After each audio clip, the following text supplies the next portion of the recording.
Salut les amis, salut tout le monde, et bienvenue encore une fois de plus sur votre chaîne préférée, la Génération Consciente Africaine, la seule chaîne qui vous accepte, qui vous propose, et qui vous rassure. Eh bien les amis, nous allons faire un petit tour du côté de l'Afrique de l'Ouest, plus précisément sur les terres maliennes, nigériennes, et burkinabè, pour vous présenter bel et bien la fin de la CEDEAO, l'Alliance des États du Sahel, une alternative à la CEDEAO traitée par le président nigérien, Bola Ahmed Tinubu, d'un fantôme qui semble destiné à détourner l'attention de la quête mutuelle de démocratie et de bonne gouvernance.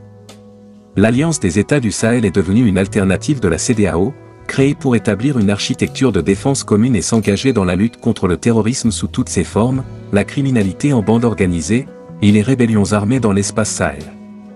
L'Alliance des États du Sahel coupe le sommeil à certains dirigeants de la sous-région.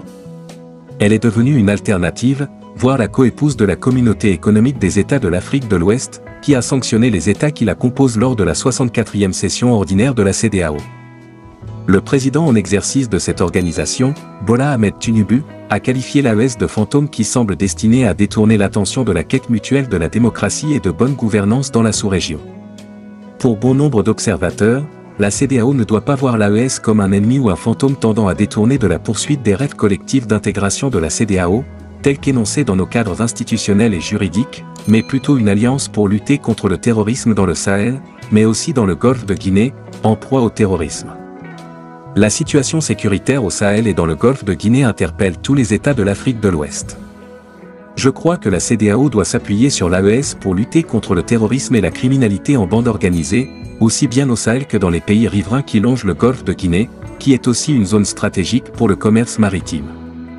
La sécurité régionale et internationale, menacée par la piraterie, la pêche illicite et les conflits frontaliers, énonce un observateur.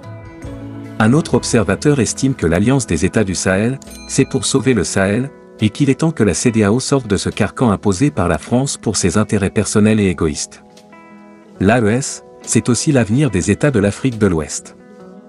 La CEDEAO doit saisir cette occasion pour intégrer cette alliance, pour que notre sous-région puisse conquérir une véritable souveraineté et devenir une force politique régionale dans la lutte contre le terrorisme et défendre nos territoires comme il se doit. Eh bien les amis, qu'est-ce que vous en pensez donc, particulièrement face à ce communiqué que nous avons décidé de partager ce soir? N'oubliez pas massivement de commenter pour aider vers les gens à mieux parler de ce sujet en profondeur. Dans l'attente, qu'est-ce que vous en pensez donc? À très bientôt pour de nouvelles vidéos.